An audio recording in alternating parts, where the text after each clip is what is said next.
हम शुरुआत करेंगे इलेक्ट्रोमैग्नेटिक वेव्स के अगले पार्ट की। और मैंने जे की अपडेट्स और स्टडी मटेरियल प्रोवाइड करने के एक टेलीग्राम चैनल बना रखा है जिसका डिस्क्रिप्शन में आपको लिंक मिल जाएगा, तो उसको ज्वाइन करना मत भूलना। तो अब शुरुआत करते हैं इलेक्ट्रोमैग्नेटिक वेव्स के नेक्स्ट पार्ट की। अब बस एक छोटा सा हम टॉपिक देखने वाले हैं जिसका नाम है induced electric field. Induced electric field में क्या होता है? इंड्यूस्ड इलेक्ट्रिक फील्ड में हमारे पास सबसे पहले ये बनती है टाइम वेरिंग मैग्नेटिक फील्ड की वजह से। टाइम वेरिंग मैग्नेटिक फील्ड की वजह से बनती है। और दूसरी इंपॉर्टेंट चीज में क्या है, देखो सबसे पहले इसमें जो इक्वेशन यूज होती है इसको निकालने के लिए होती है E integration E dot dl into a dB by dt। क्या क्लियर है? इसकी वजह से जो इलेक्ट्रिक फील्ड बनती है वो होती है नॉन कंजर्वेटिव।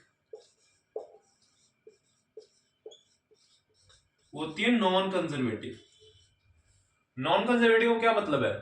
नॉन कंजर्वेटिव का मतलब है हमारे पास कि ये पाथ पे डिपेंड नहीं करेगी। नॉन कंजर्वेटिव का मतलब है कि ये पाथ पे डिपेंड नहीं करेगी। अब हमारे पास F is equal to Q E applicable है। F is equal to Q E applicable है।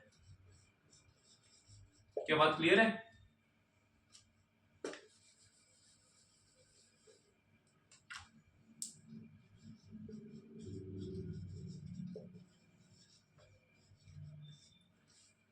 क्या इतनी बात क्लियर है? अब जल्दी से इसे नोट करो, फिर हम एक और चीज ये बनती है in the form of loops. ये लूप्स की फॉर्म में बनती है, इन्फिनिटी तक चलती जाती है और लूप्स की फॉर्म में बनती है। ठीक है, इतना नोट करो, फिर इस पे एक क्वेश्चन देखते हैं।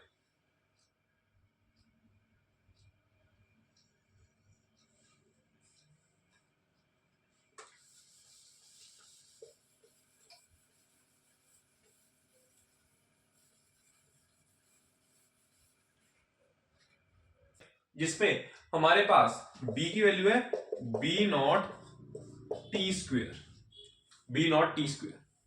क्या इतनी बात क्लियर है? अगर हमें निकालनी है फाइंड इंड्यूस्ड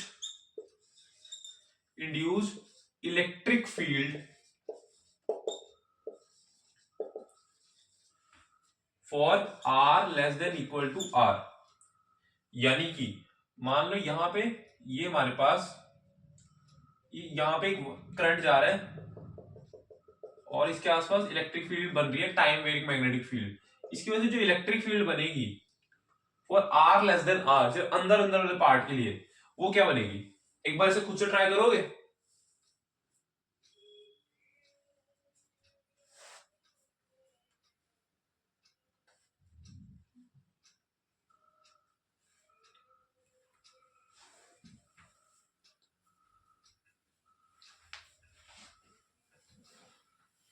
अब हमारे पास फॉर्मूला था, हमारे पास क्या फॉर्मूला था? Integration E dot dl a into dv by dt।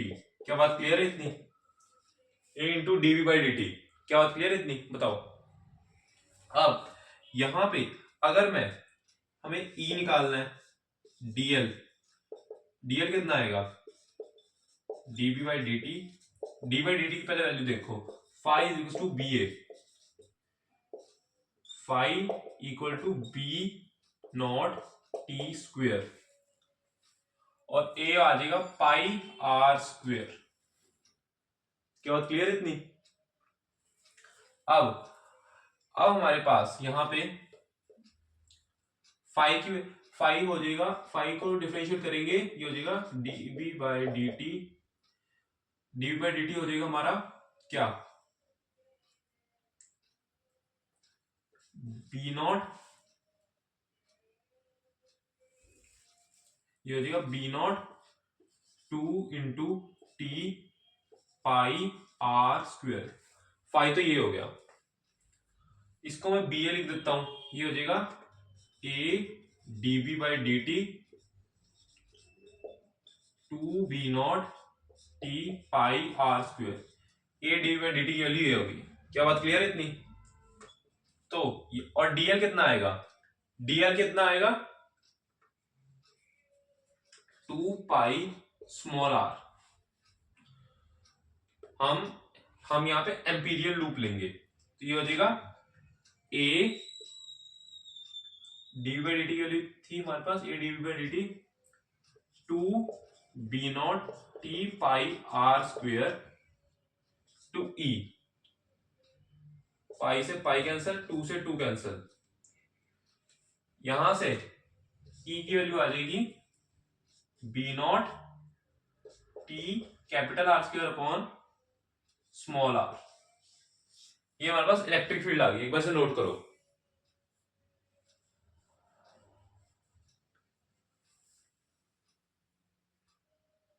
तो कहीं एट टी इक्वल टू 1 पे निकाल दो, 2 पे निकाल दो, तो यहां पर बस टी की वैल्यू रख देना, ठीक है, हमारे पास आंसर आ जाएगा। क्या इतनी बात क्लियर है? अब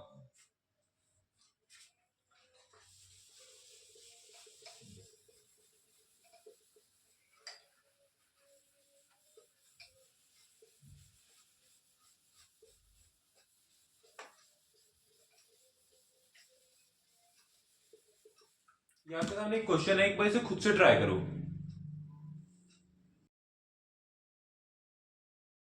देखो इस क्वेश्चन में हमें कह रखा है क्या, एक हमारे पास मैग्नेटिक फील्ड है जिसकी इक्वेशन ये है, हमें इससे एसोसिएटेड इलेक्ट्रिक फील्ड बतानी है।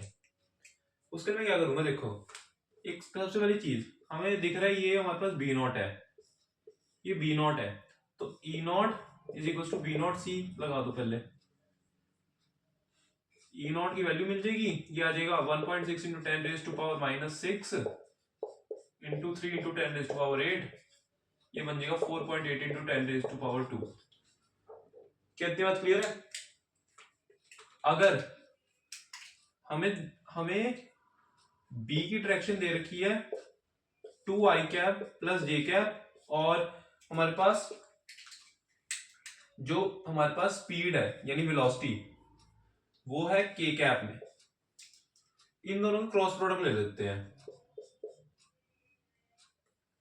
इक्वल टू बी क्रॉस सी, इसका क्रॉस प्रोडक्ट लेते हैं, ये आ जाएगा 2i कैप प्लस जे कैप क्रॉस के कैप, ये बन जाएगा 2i कैप क्रॉस के कैप माइनस जे कैप, और जे कैप क्रॉस के कैप, ये बन जाएगा जे कैप क्रॉस के कैप आई कैप, ये आ रहा है आई कैप माइनस 2 जे कैप। क्या बात क्लियर इतनी? आई cap cross 2 J cap, sorry I cap minus 2 J cap, तो बस हो गया, इलेक्ट्रिक फील्ड आ गई 4.8 into 10 raise to power -6 cos 2 into 10 raise to power 7 z plus 6 into 10 raise to power 5 t, और ये आ जाएगा i माइनस 2 जे कैप।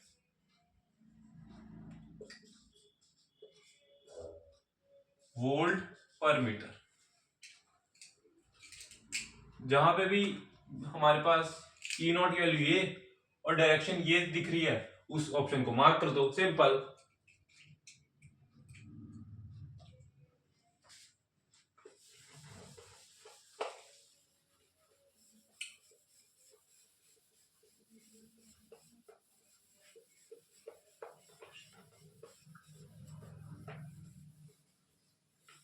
ये आपके सामने एक क्वेश्चन है, एक बार इसे खुद से ट्राई करो।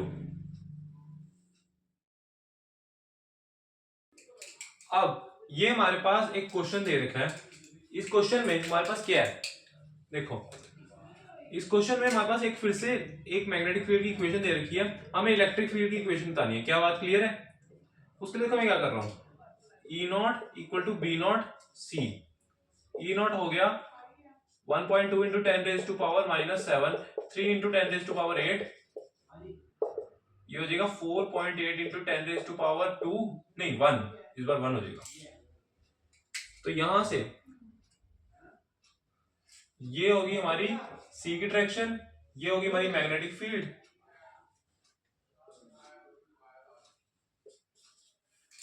तो यहां से आ जाएगा क्रॉस के क्रॉस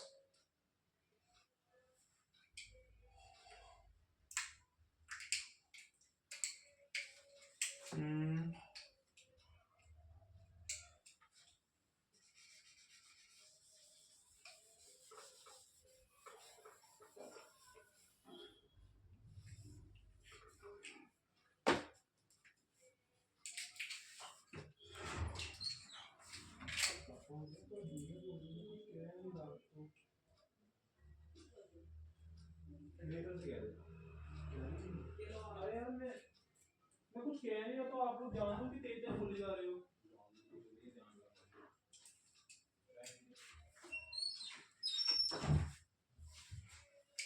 ये हमारे पास एक इक्वेशन है इलेक्ट्रिक फील्ड की, और हमें ये हमारे पास एक इक्वेशन है मैग्नेटिक फील्ड की। अब हमें इस इलेक्ट्रिक फील्ड की इक्वेशन बतानी है। तो देखो क्या होगा, E not is equal to B not C. यहां से बी नॉट है हमारा ये 1.2 into 10 raise to power -7, C है 3 इंटू 10 रेज टू पावर 8, ये हो जाएगा 4.8 इंटू 10, ये आ जाएगा 48। अब यहां पे हमारे पास ये है क्या, ये है हमारी बी की डायरेक्शन।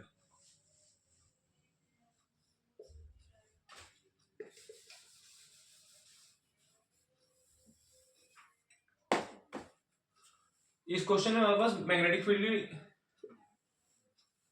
इस क्वेश्चन में हमारे पास मैग्नेटिक फील्ड की इक्वेशन दे रखी है और इलेक्ट्रिक फील्ड की बतानी है। तो यहां पे हमारे पास हो जाएगा E not is equal to B not C. B not है 1.2 into 10 raise to power -7 into C कितना 3 इंटू 10 रेज टू पावर 8, ये बन जाएगा 3.6 इंटू 10, ये हो जाएगा 36।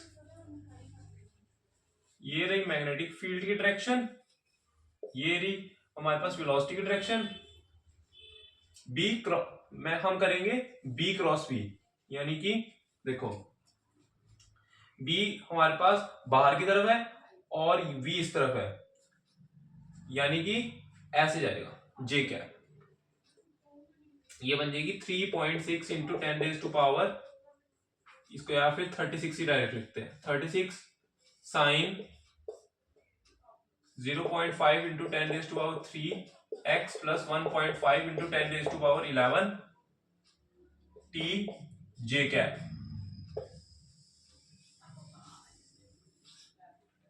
ये आंसर, जिस ऑप्शन में ये दिखे उसको मार्क कर दो।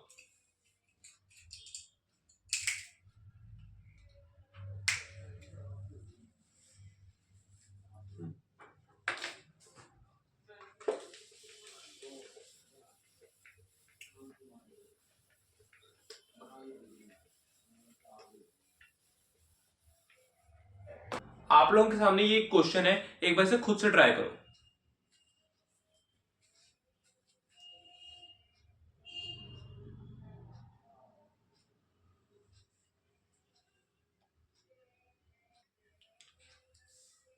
होप आपने इसे खुद से जरूर ट्राई किया होगा। अब यहाँ पे मैंने यहाँ पे डेटा लिख लिया है। देखो यहाँ पे हमारे पास एक इलेक्ट्रिक फील्ड की इक्वेशन दे रखी है, हमें बताना है energy contained in volume 5 × 10⁻⁴ metre cube. हमें एप्सिलॉन नॉट की भी वैल्यू दे रखी है, हमें एनर्जी बतानी है। तो मैंने क्या बताया, एनर्जी डेंसिटी होती थी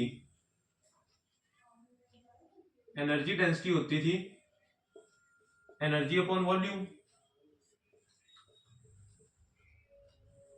हमें ये बतानी है। तो इसको मैं यहां से मल्टीप्लाई कर दूंगा, अच्छा एनर्जी डेंसिटी क्या होती थी, एनर्जी हो जाएगा into energy density into volume. Energy density कितनी होगी, half into epsilon not E square, E not square बल्कि, तो क्योंकि हम एवरेज वैल्यू मेनली लेते हैं, ठीक है, एप्सिलॉन नॉट ही हम ये लेंगे, सॉरी ई नॉट ही लेंगे। ये ई नॉट होता है मैक्सिमम वैल्यू, मैक्सिमम एम्पलीट्यूड, ठीक है, ई नॉट होता है ये, ठीक है। और वॉल्यूम क्या है, 5 × 10⁻⁴।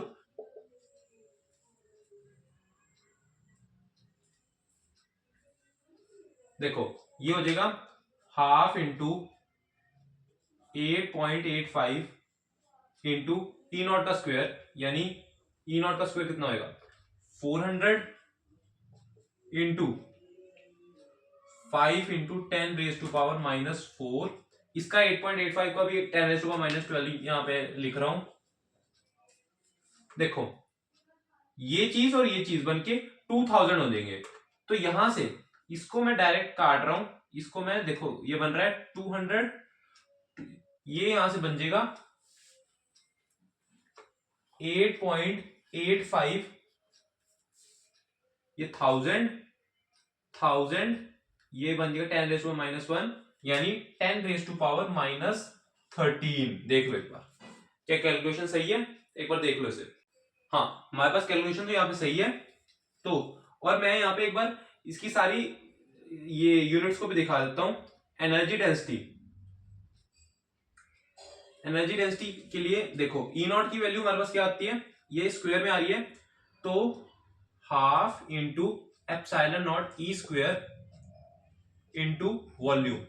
तो एप्सिलॉन नॉट की यूनिट्स क्या है, सी स्क्वायर न्यूटन मीटर स्क्वायर, सी स्क्वायर को ऐसे लिख लेता हूं न्यूटन मीटर स्क्वायर इंटू ई का स्क्वायर कितना है, यानी कि एन स्क्वायर सी -2 इंटू वॉल्यूम का स्क्वायर यानी मीटर क्यूब, यानी L3, नहीं ये तो डायमेंशंस लिख रहा हूं मैं, मीटर क्यूब लिखते हैं।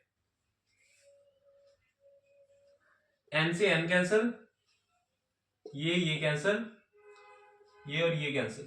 देख लो एक बार क्या बचा, कुछ बचा, न्यूटन इंटू मीटर।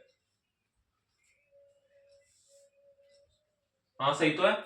एनर्जी क्या होती है, वर्क डन की, वर्क डन हमारे पास एनर्जी होती है फॉर्म ऑफ वर्क डन, है ना, और उसके यूनिट्स बिल्कुल वर्क डन के इक्वली होते हैं। फोर इसकी यूनिट्स होते हैं न्यूटन मीटर, वर्क डन के हम होते हैं न्यूटन मीटर, इसके होंगे न्यूटन मीटर, वर्क डन के भी होंगे न्यूटन मीटर, याद कहो।